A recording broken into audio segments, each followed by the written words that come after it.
when that information is being passed, so if I put my hand on fire, the peripheral nervous system is going to communicate to my central nervous system and say, hey,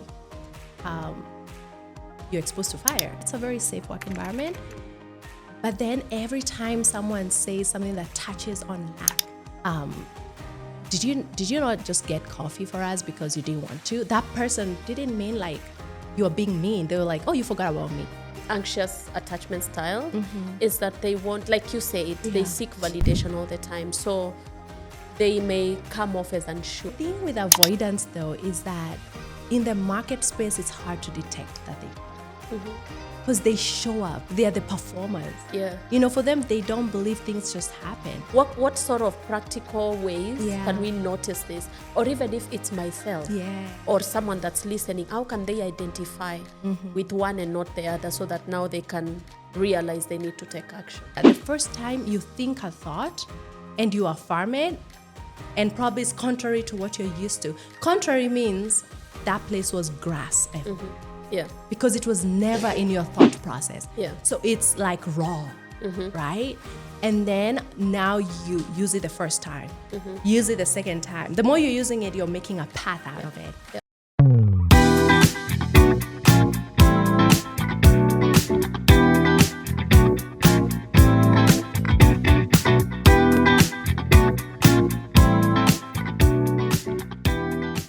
So welcome to the set today, Sylvia. Thank you for having me. Sylvia Njoki is a behavioral scientist. She'll tell us a bit about it. Sylvia, epigenetics. You and I were just chatting a few minutes before, and you were telling me profound things that have been studied and found in epigenetics. Yeah. In the last few episodes in Rewire with Rose, we've been talking about the power of the mind. So let's start there. Tell us about this field of study and what you have found out. Okay. Yeah. So it's a deep dive, I guess. Okay, so epigenetics.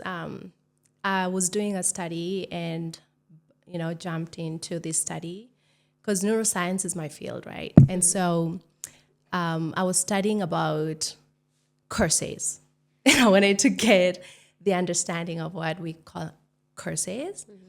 And because science has a way of catching up with scripture, I wanted to see the science behind that knowledge.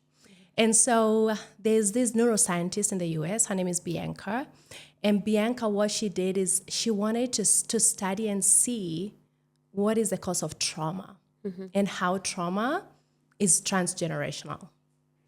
So actually what made me curious about that is because I wanted to know, like, based on the history of our nation, Kenya, why, certain communities behave in a certain way, like the science behind behavior, of course.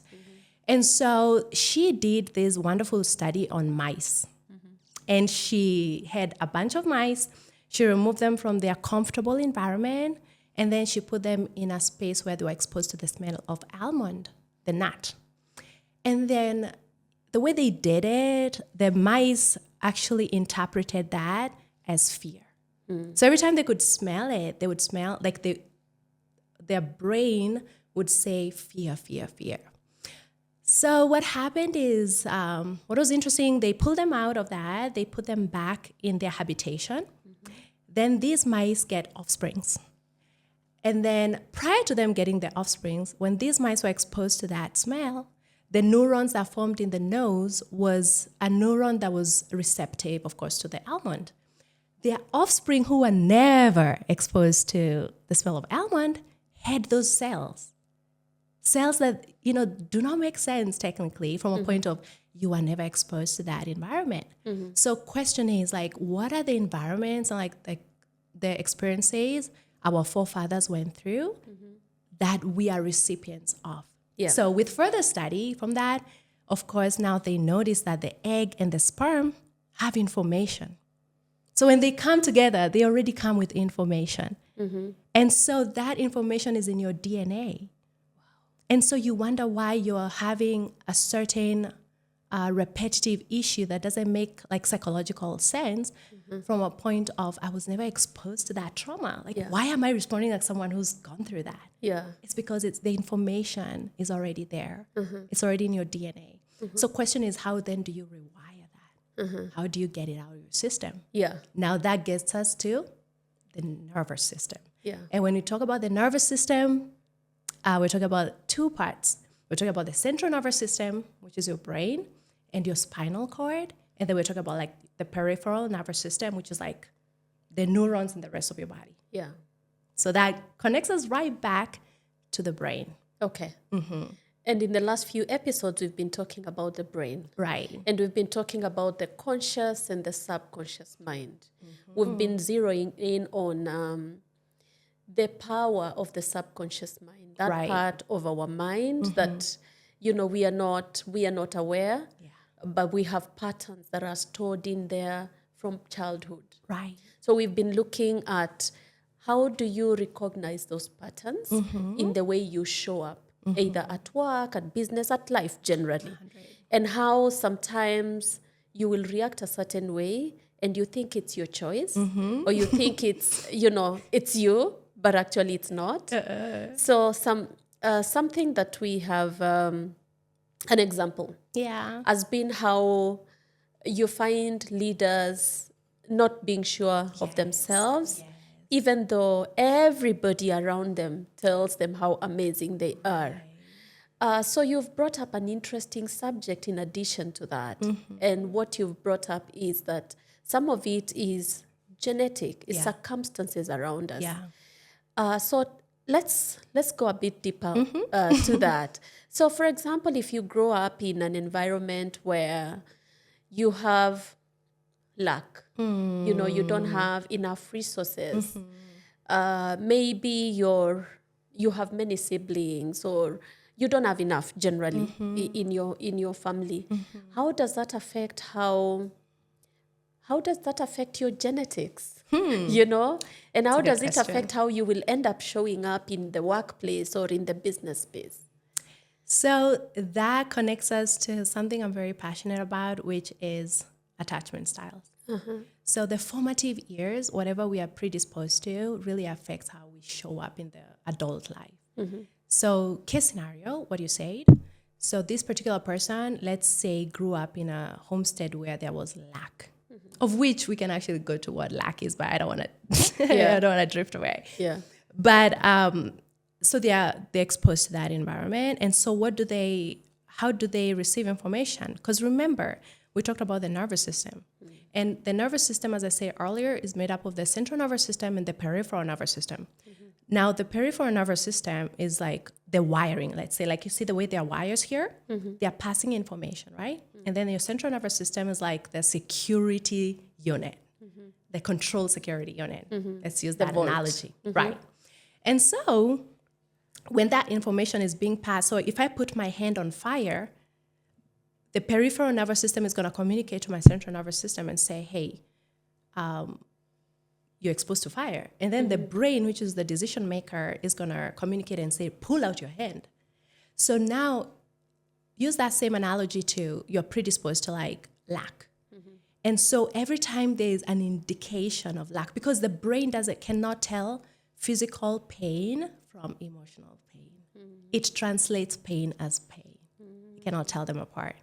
So the same way you are predisposed to fire, every time that person is exposed to lack, what does the brain tell it? Pull away. Act. Yeah. You see? Yeah. And so what happens, let's pull that person now into a context of a work environment where it's a very safe work environment. But then every time someone says something that touches on lack, let's say, for example, they say something like, they're meaning something well, it's innocent. Let's say they say something in the lines of, did you not just get coffee for us because you didn't want to? That person didn't mean like you are being mean. They were like, oh, you forgot about me. But then that person is like, oh, so you're saying I'm poor? What do you mean? I'm not poor. I have this job that da-da-da-da-da-da. Yeah. What is that person doing? Pulling away from the fire. Translates that as fire. Translates lack as fire. So what happens now in our formative years, let's say we're going to drift a little to psychology, if that's okay. That's okay. Okay. Yeah, go ahead. All the way. So let's say someone in their formative years, they experienced love, and then it was pulled away, back and forth. Let's say they had a mom who, or a father who would show up, sometimes very joyful, and sometimes very is not present. This particular child is going to translate that as the world is unstable, like human beings are unstable. Yeah. So every time someone shows those indications, they will react. And those are the people who, they are put in the category of anxious attachment. And then now we go to avoidance, who are people who they had parents who did not allow them to show emotion. They'll be told, why are you crying all the time? Stop crying, get yourself together. Yeah. Yet, children have so much emotion just like an adult. And so that particular person, every time someone when they are lavished with love, they translate that I'm losing my agency. My control, my Yeah. ability. They need to control the situation because for them, their brain is telling them people will always, emotions and vulnerability is not necessary. It's a show of Weakness. Vulnerability. Vulnerability. Yes. So they translate vulnerability to weakness. So every time there's a sense of vulnerability happening, what do they do? They pull away from the fire, withdraw. So you see those things now, unfortunately, also, if we don't control them and, inject regulation into that, those things reflect in our workspaces, like what I told you. So it can even be in a board meeting and people are talking about something about, how to take the company and the trajectory forward. And this person is going to be like, what if we run out of money? Have you guys calculated that? Yeah. They'll call it risk management, but literally, what is it? It's fear response. It's the flight or fight that is happening. The amygdala part of the brain is saying, hey, fight or flee, And so you'll find them to be very defensive or they will withdraw. Very interesting. And there's a lot you've said that. Yeah. There. So if we go back to the attachment style. So in a workplace, if you have an avoidant who is paired with an anxious attachment style, I can see how that would be a problem because maybe one is trying to befriend this, colleague or ensure that they're feeling comfortable, they're feeling seen, they're feeling acknowledged. But the other person may interpret it as, I need to have my walls up. My walls right? up, for sure. Okay. But now the unfortunate thing, if I can just touch a little, the thing with avoidance, though, is that in the market space, it's hard to detect that they are avoidant because they show up. They are the performers. Yeah. For them, they don't believe things just happen. They are workers. They work hard because they were taught you work, and that's why they hide. They work, but they hide. Their inner version is hidden. However, they're the people who, if you have a problem, they'll show up very quickly. So in the market space, they're actually really good. However, you'll see nuances of that. And as you perfectly said, if you attach them with someone who's anxious, because what happens is that the anxious person needs affirmation. The avoidant is wondering, why on earth do you need affirmation? Yeah, don't you know who you are? You know what I mean? Yeah. So you'll hear the avoidant keep saying, you don't know who you are, but then the avoidant needs that affirmation. So I think the point of also knowing this is that you can have more empathy and compassion, and it's going to increase your emotional intelligence in the market space, because when you see someone who is exuding these tendencies, then you know how to approach them with wisdom.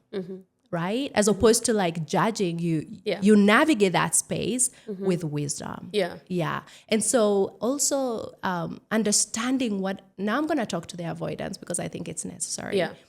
They function so well out there thinking they're doing well. However, what they don't realize is that the harm they're doing to their bodies is just too detrimental because they're releasing cortisol.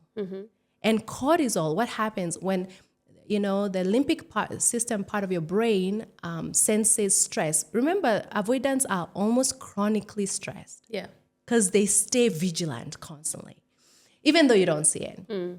So what happens? The limbic system is communicating, the amygdala is communicating to the hypothalamus, saying release this hormone called cortisol. Cortisol is the hormone that tells the system, the peripheral part of the body, tells it, hey, pump more glucose into the blood. We need the energy. Because you need energy. We need to fight. Right. Or Thank you. Fly. Exactly. Yeah. So it's saying, hey, we need more energy. Yeah. So what does the body do? It releases more cortisol.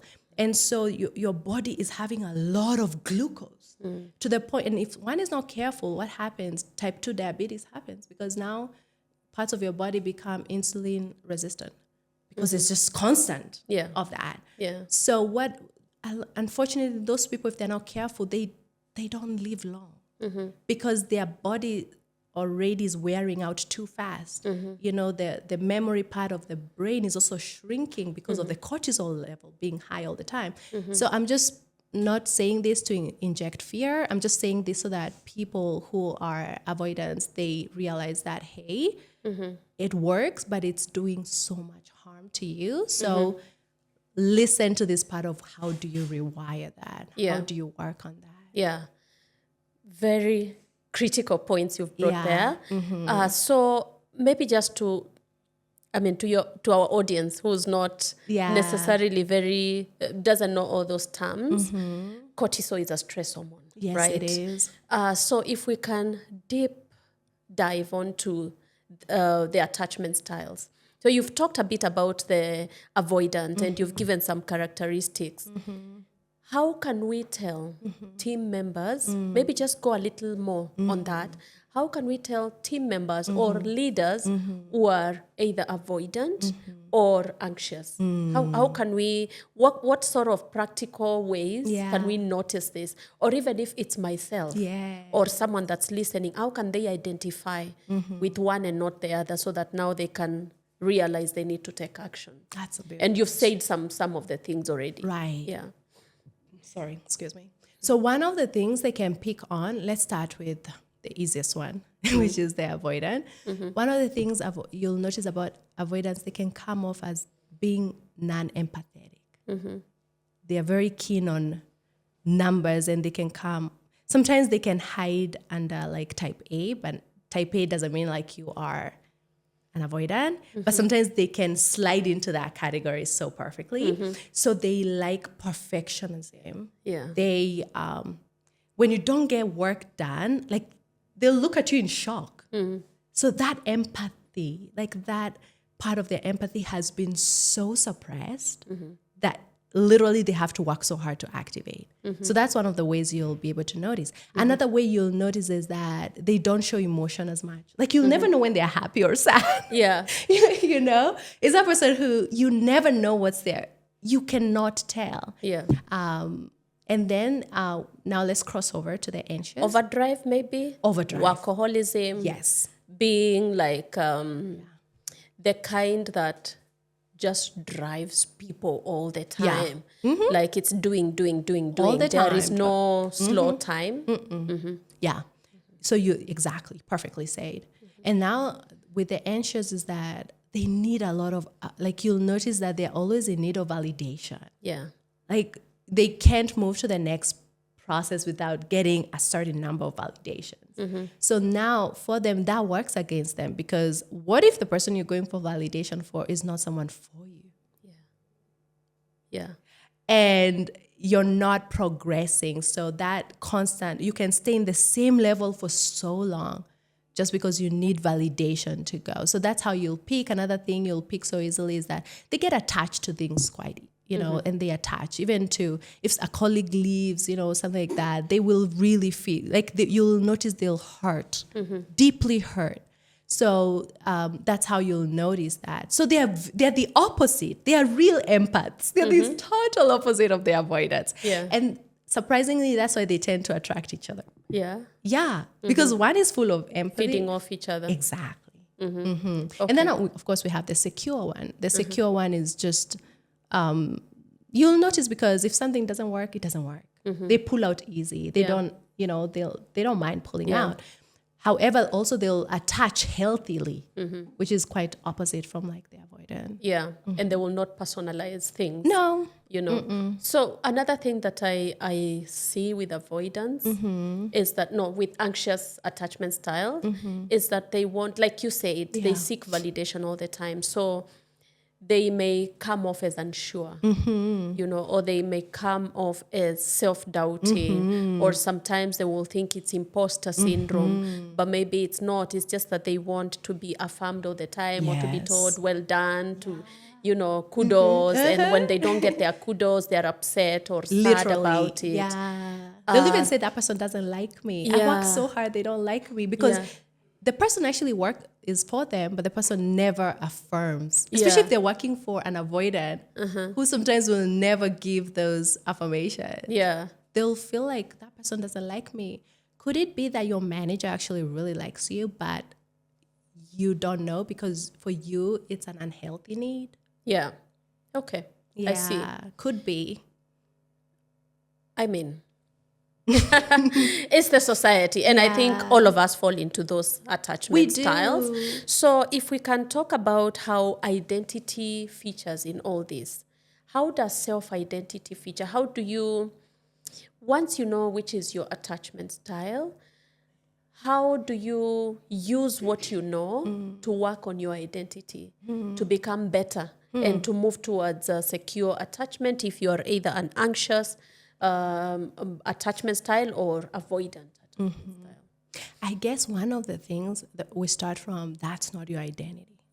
Like your attachment. First of all, I hate to say your attachment style, but it's just like figure of speech. Like we don't have any other way to say it. Yeah. However, like it's first diagnosing it and saying, hey, that's not me. It's just trauma. And trauma has an expression. Yeah. So that's the first thing to realize. And then the second thing to do is to be able to identify that, okay, now I have identified what category I fall into. And therefore now I need to ask the right questions. So when I get that response, now that, you know, after further research, I realize, okay, this is how people in my attachment style behave. When I capture that I'm doing that and I'm in that loop, I stop. Yeah. Literally, physically stop and question it and say, is this fear, or is this genuine fear, or am I overwhelmed? Yeah. Once you're able to tell, because now, remember, your body cannot tell that physical pain away from like emotional pain, because that's emotional pain. So now once you question it, what it does is that it disrupts the amygdala loop. Yeah. You engage your prefrontal cortex, which is your logical brain. The CEO part of the brain. Love that. I've never heard it like that, but I love that. The CEO, because it's the decision maker. Yeah. So now it stops that horrible amygdala loop and goes straight to your prefrontal cortex, which is the decision maker. And now your prefrontal cortex can logically question and say, is this, am I in genuine danger or am I overwhelmed? So when you capture it and say, okay, fine, in this case, I'm just overwhelmed. Let's just be honest. Like, I'm not physically in danger. There's no fire. Yeah. There's no one punching me. Yeah. So you question it. You call it what it is. You say, I'm not in danger.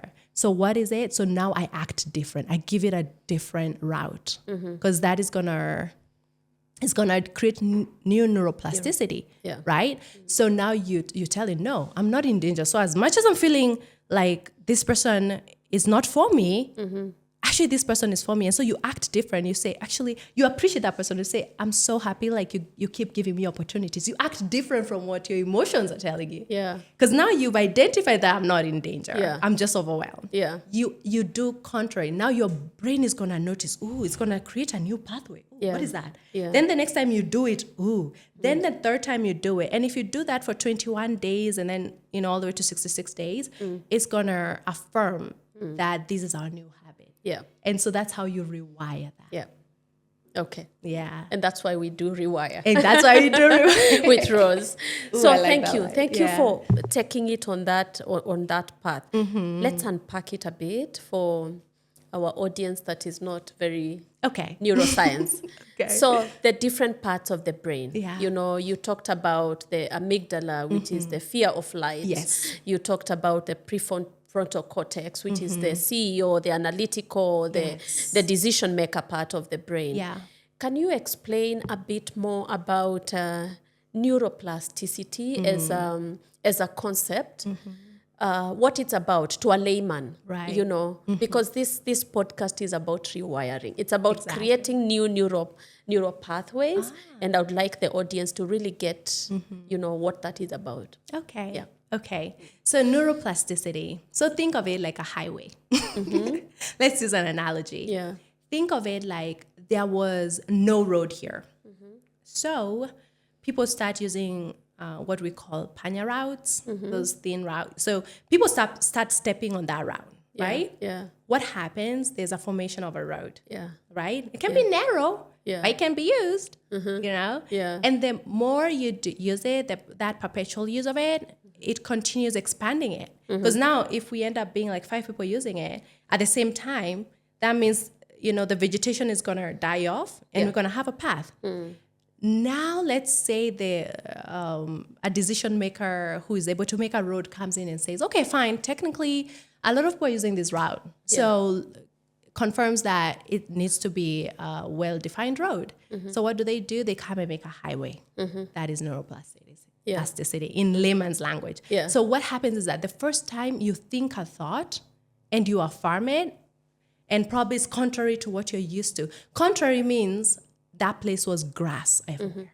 Yeah. Because it was never in your thought process. Yeah. So it's like raw, right? And then now you use it the first time, use it the second time. The more you're using it, you're making a path out of it. Yep. And then now the more you make a path of it, the more you communicate to your brain that this is a necessary route. We like this route. Yeah. Let's now bring in order into it. So we create a highway out of it. Yeah. So whatever you're meditating on and like ruminating on creates those pathways. So let's say hypothetically you are constantly thinking negative about yourself. You've made a highway of thinking negative about yourself. Yeah. But the good thing about like how God created us is that he created a mind that can be actually rewired. The body is phenomenal. Yeah. The body heals itself if you cooperate. So now he tells you, stop thinking that way. I mean, if I can quote a bit of scripture, think about the 12 spies. 10 of them come with a report and say what? They say, those people are monsters. Like we're like grasshoppers. Yeah. But then there was Caleb and Joshua who came and said, no. Like, what did they say again? They said, we can pretty much paraphrase it. We can conquer them. Yeah. We are capable. So that means their thinking system, they saw huge people. Because remember, there were giants in that land. So, but they thought different because what report did they believe? Yeah. So they went with the report that they were told as opposed to what they saw. So you shall not move by sight, but you shall move by faith. So what you believe with your heart, which sometimes it's hard to separate like the heart from the brain because the brain responds to the heart and the mind.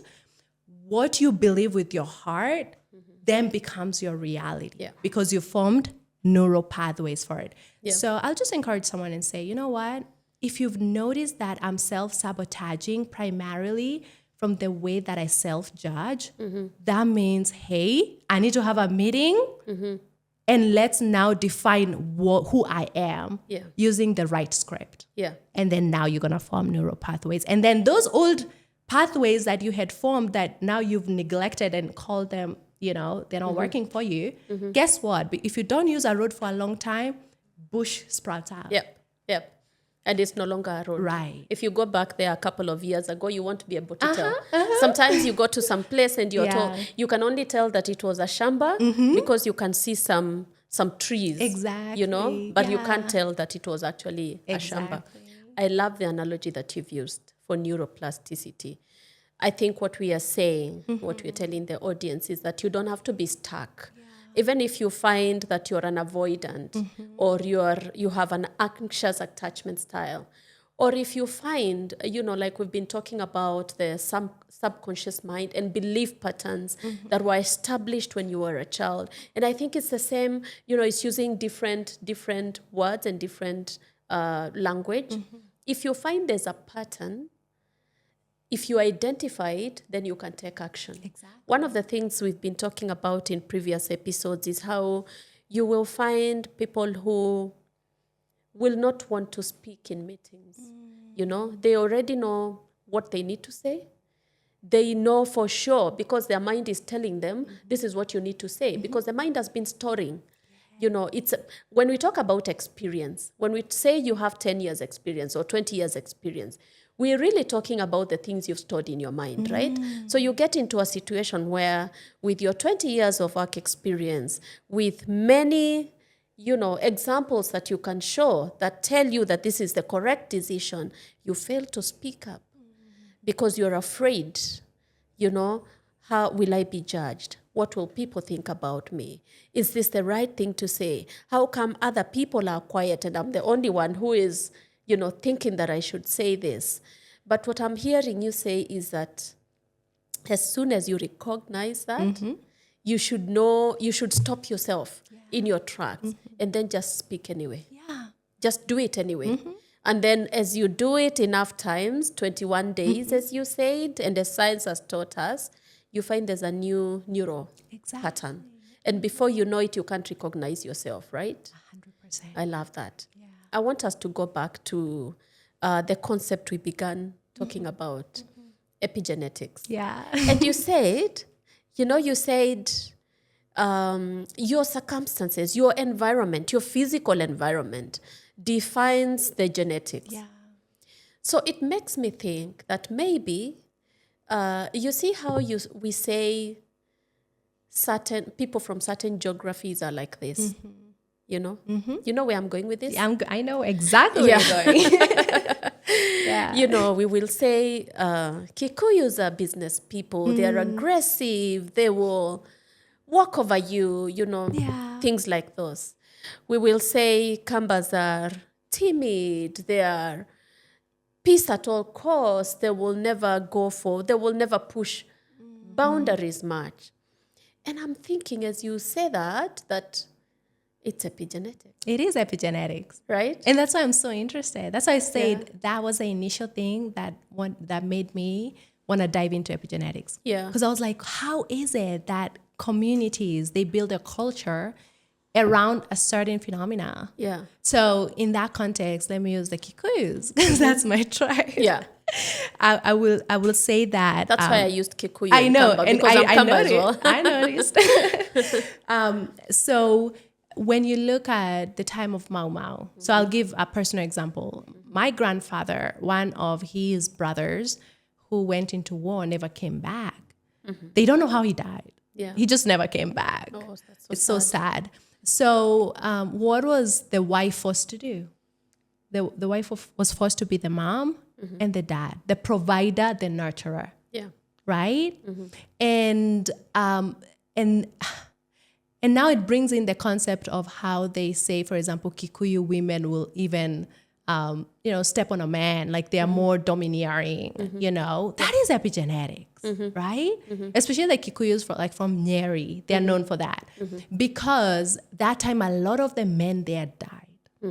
So the women were forced to step up and be both the mom and the dad. And the truth about, if you look at the history of Germany, you'll see that the truth about hardship, innovation shoots up. Yep. So it's not that Kikuyus are smarter or they're hypothetically, they're just wired a particular way. Is that the situation forced them to be innovators in the sense of let's make money, let's provide. So you find that the negative, of course, flip side of that coin is that they can be quite domineering if they don't put themselves under the subjection of the right order. Yeah. Right?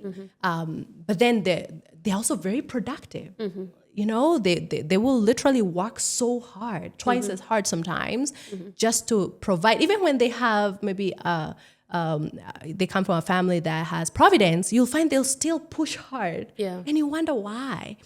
Epigenetics. So I guess maybe you can help me understand the Kamba part, because I've not investigated on that part. I actually have not. Okay. But as you describe it, I'm Yeah. thinking, the Kambas were long distance traders. Okay. And many of them also participated in Mau Mau. But I think one of the things that I've heard is that communities learned to cope in a certain way.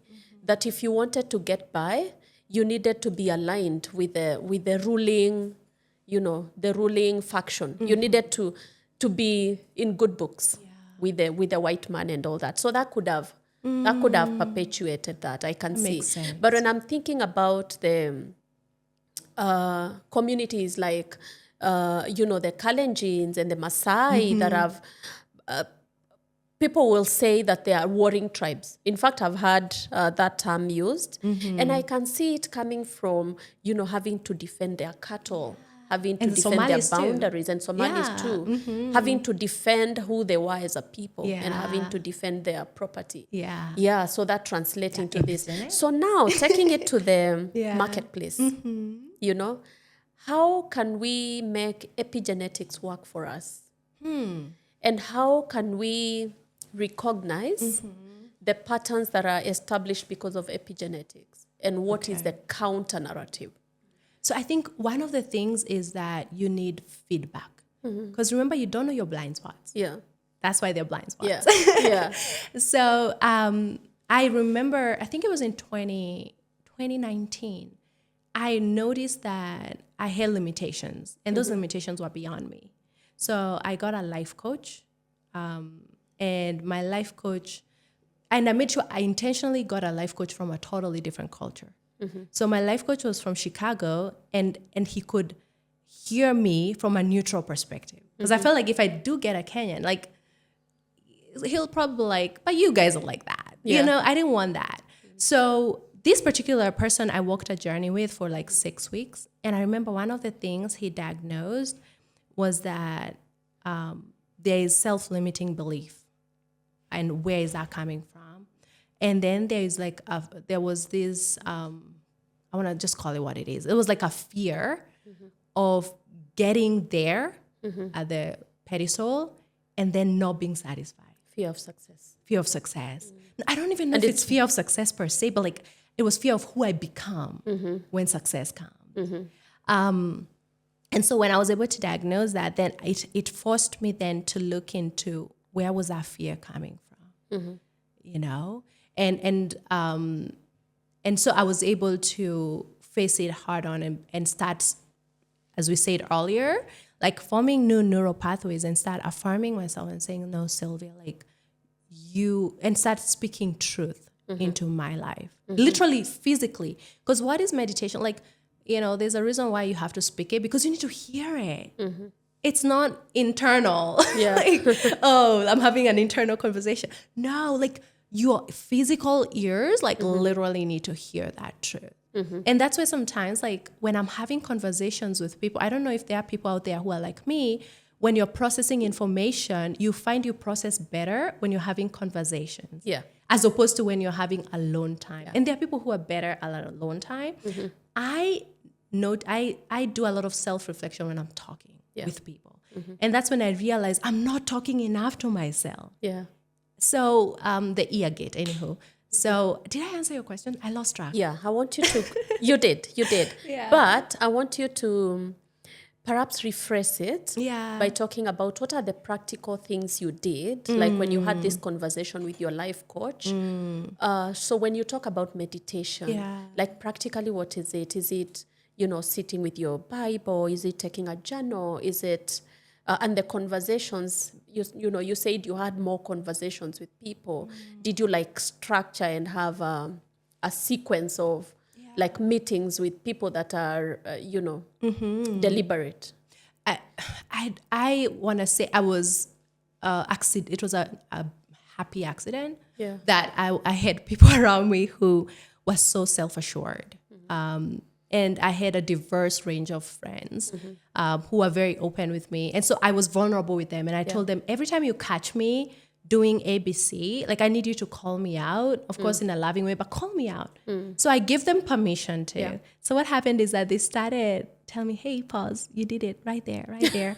You told me that you don't think you're a good leader. Why on earth do you not think you're a good leader? And even when an opportunity for leadership came, I really fought with it. Because I was like, what if I lead them astray? What if I don't take the company in the right direction? And so my friends will catch me and say, hey, no, like for you to be given that. And so I started literally looking for scriptures that talk about my identity in Christ. You know, that I'm a royal priesthood. Like literally speaking those things out. And again, as you perfectly say, journaling, because journaling is also going to capture that. Bible, definitely, because it's the living word. And also like self-reflection and being so honest with yourself. Yeah. I feel like sometimes one of the reasons we stagnate is because we are not as honest with ourselves. You'll catch yourself on a loop, but then you will do nothing. You'll be like, okay, probably tomorrow. I'll work on it someday. It's always next unfortunately, it's something I'm still working on. I'll have to be honest and say, I caught myself this morning, and I was like, oh no, like I can't believe I can allow myself to linger that long. Yeah. But the thing is that these things took you a lifetime to get here, you know? So I think it's good to also give ourselves grace that it's not going to go in a day. It will take time. Yeah. And when you catch yourself, just remember the many victories that you've made before and not focus on that one time that you've caught yourself, right? I think this may resonate with people that are listening, that sometimes, and to the point that you say that you need somebody that holds you to account. Yeah. I think it takes a certain level of maturity to be able to, and a certain caliber of person that you can be vulnerable with, you know, because someone may feel like if I tell someone that, you know, I'm an anxious avoidant or I'm an avoidant, I've identified characteristics that lend themselves to the fact that I'm an anxious attachment style person. Someone may feel like maybe I am putting my weakness out there, you know?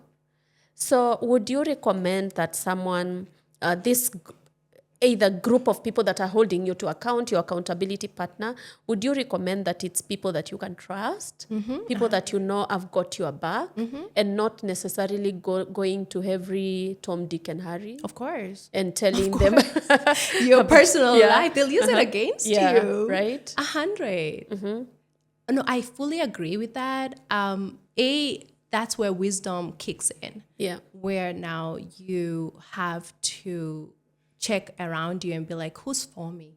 And it's not that hard to know who's for you. If you question if someone is for you, chances are let's play with they're probably not. Yeah. So, but if there's someone you're like, I know they are for me and their heart posture is right towards me and they have the wisdom, because one can be for you, but they don't have the wisdom that you need for that. Yeah. So you also have to be honest with yourself and be like, this person is for me, but they don't have the wisdom I need. Yeah.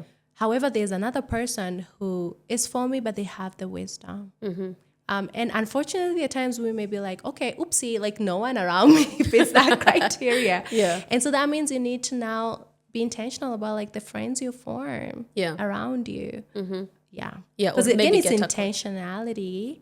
And remember that your environment matters, meaning the people you surround yourself is your environment. That matters. Yeah. And that is going to affect your offspring. Like have that in mind. Oh my goodness. That is powerful.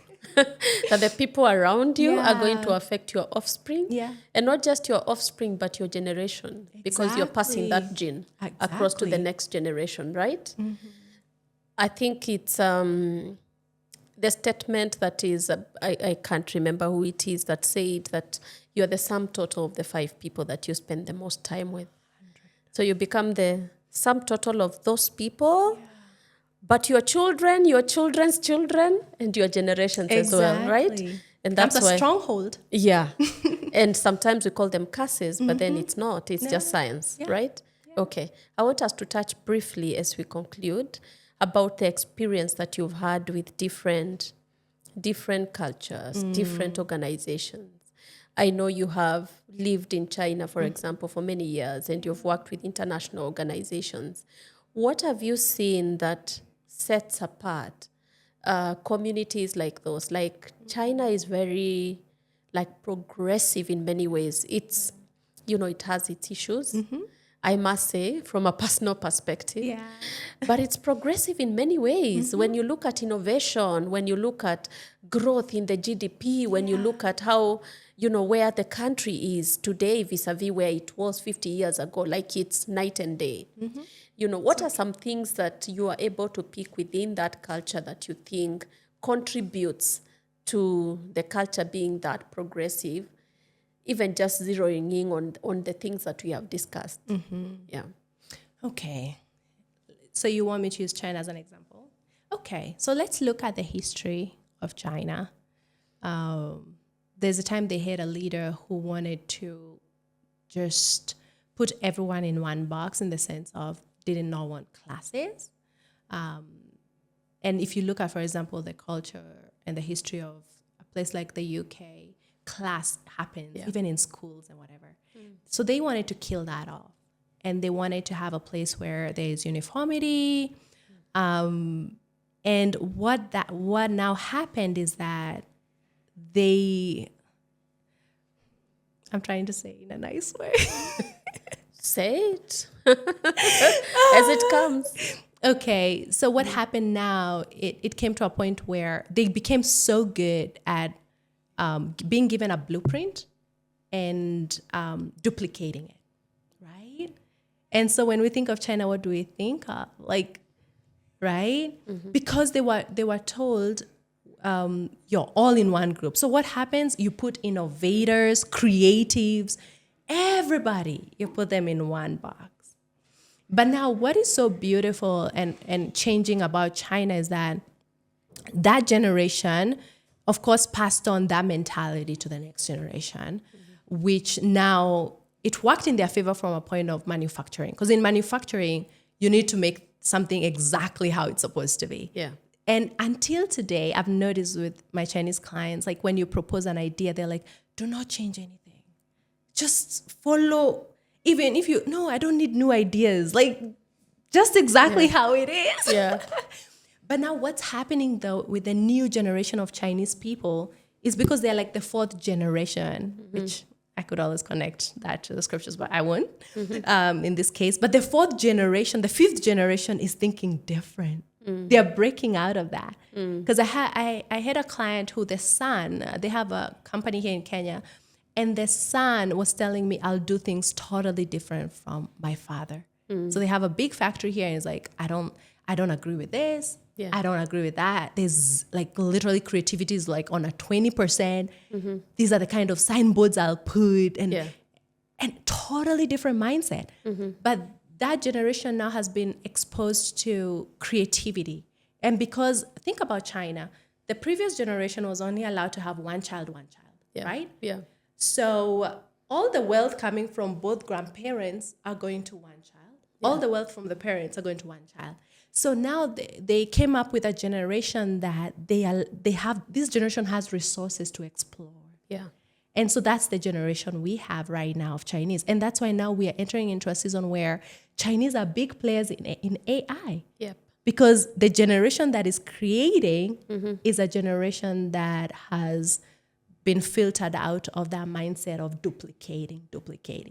However, truth be told, like there's a certain generation of Chinese that until today, like they'll tell you, this is the website, do it. But I'm like, but that's for another company. I don't care. Do it exactly like that company. Yeah. So, but good thing they are breaking out of that. But then look at Kenya. Kenya is a country of depth. Yeah. But we tend, and I think it was D.P. Mavia who said something in those lines, that the problem with Kenya as an identity is that we don't know our identity, that we are people of depth. Have you ever wondered why a lot of startups that start in Kenya thrive? Even innovators from like the US can come. I know a number of my US friends who they weren't prospering in the US, but they came and brought an idea here, and that idea thrived in on this ground. So that means there's something about the identity of this nation that means depth and innovation. And that's why you find a lot of Kenyans have side hustles. That I think is like a little poke to tell you guys are innovators. Yeah. Because you tell that to other cultures, they're like, what do you mean side hustle? Like a lot of people have side hustles. I have my 9 to 5 and that's it. Yeah. But then, so I think even as a nation, we really need to study our identity and enter into identity, because I feel like the minute Kenyans embrace like our true identity, we'll see this country thrive.